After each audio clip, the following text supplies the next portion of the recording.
Hi everybody, it's Cookie Lou in Arizona. It is Thursday, the 15th.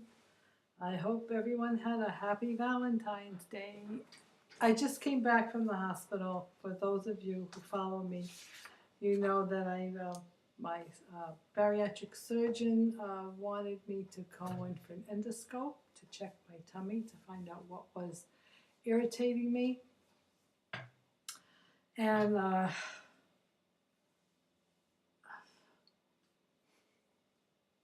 you can't drink any water when you have these tests done. Like if you have anything in the stomach or colonoscopy, they don't want you to drink anything, eat anything. And you know me, I'm a big water girl, and us bariatric patients have to be hydrated, and especially with me, it being a challenge when it comes to getting a blood draw. If I'm not hydrated, forget about it. Well, this was the worst situation I've ever had before when it came to trying to get an IV in me. Usually it might take 3, maybe 4 attempts, different places. They usually go in the hand. Well, my friends today, I thought they were going to send me home because they couldn't get a vein. My veins are small, they roll, they blow, they collapse. They went in my wrists. There's little holes here. They went in my hands. They went here. They finally found something here. But they went at least 15, 16 times just shooting me with needles. They went up and down my arm here, up and down my arm here. And they brought the machine out that kind of gives an ultrasound of, it's an ultrasound, and they go up and down your arm trying to find the vein. And they found something in the right arm, couldn't get it to thread, wasn't threading. Then they went in my neck. I don't know if you can see. Where is it? Right here. Whoops, right there. And that hurts. And I had even suggested that, at this point, they're going to send me home if you don't hook me up with an IV, and I got to get this test done. I inconvenienced myself, my neighbor. She's sitting here 4 hours now waiting for me. I got to get this test done. You can't send me home.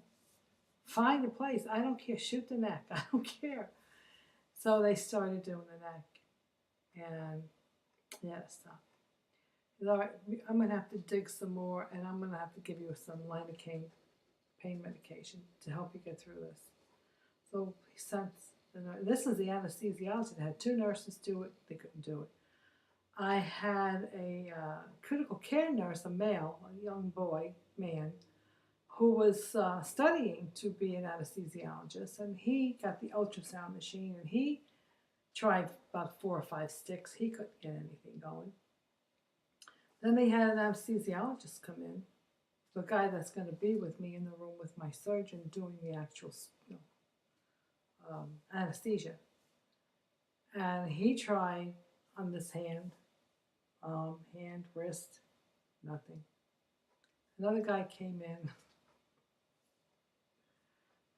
anesthesia assistant, physician assistant, anesthesia assistant, whatever.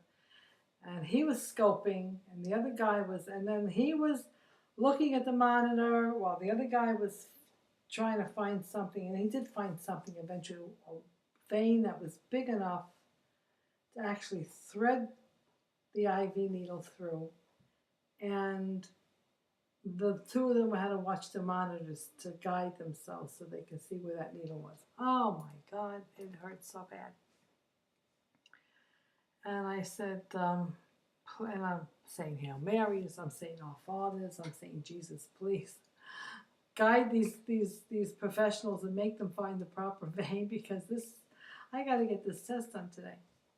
Dr. Schuster was there, and he came in and said, how's it going? I said, you should have let me drink some water. That's not going well. They'll find something. Don't worry about it. Everything. Don't worry about it. You're doing good. They'll find it. And off he goes. yeah, another patient that he was going to be working on. And look at this. Look. And this. Everything hurts. My neck hurts bad. So anyway, I get the IV in the arm. They're rolling me down these corridors that go into this room. It's not an operating room. It's just a small room with a lot of monitors. And the nurse was in there. The anesthesiologist was in there. The surgeon was in there.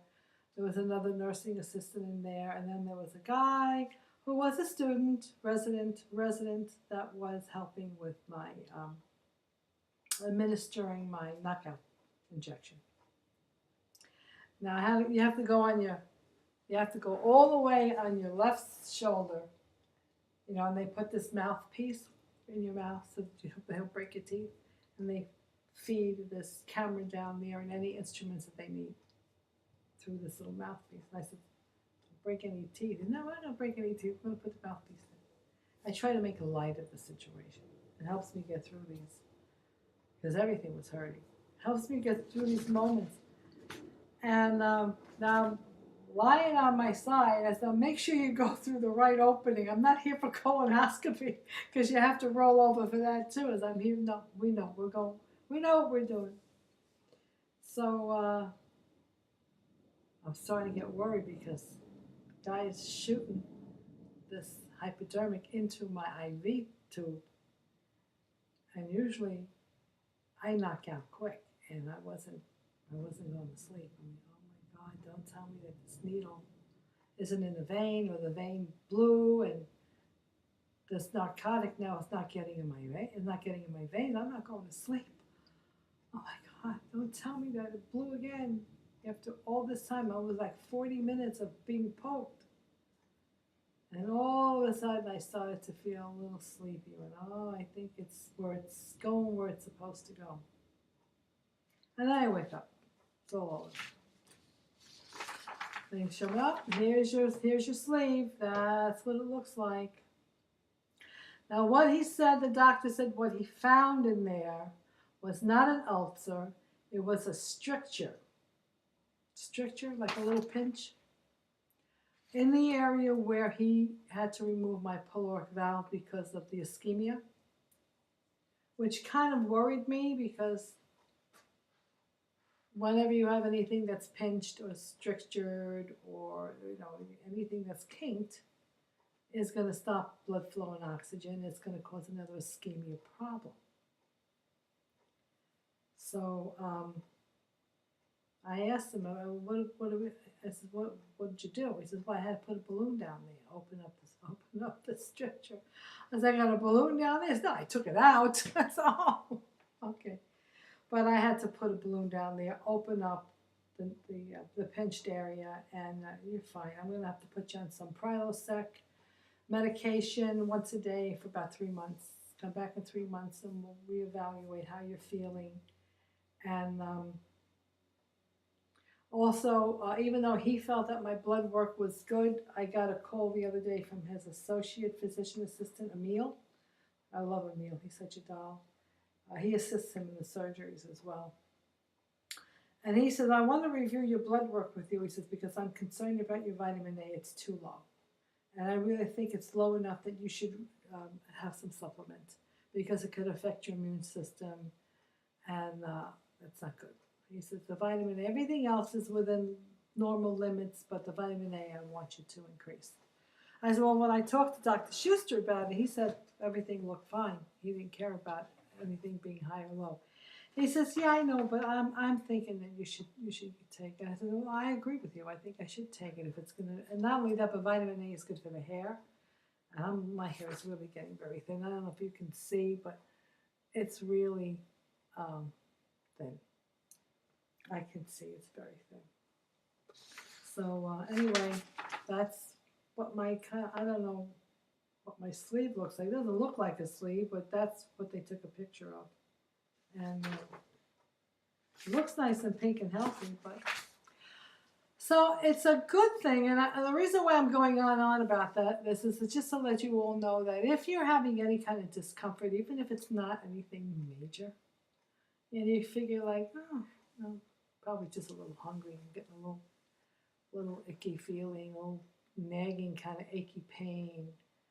But if it's happening recurrently, even if it's 2 or 3 times a month, tell your doctor about it, get it checked out, because this was something that was an issue.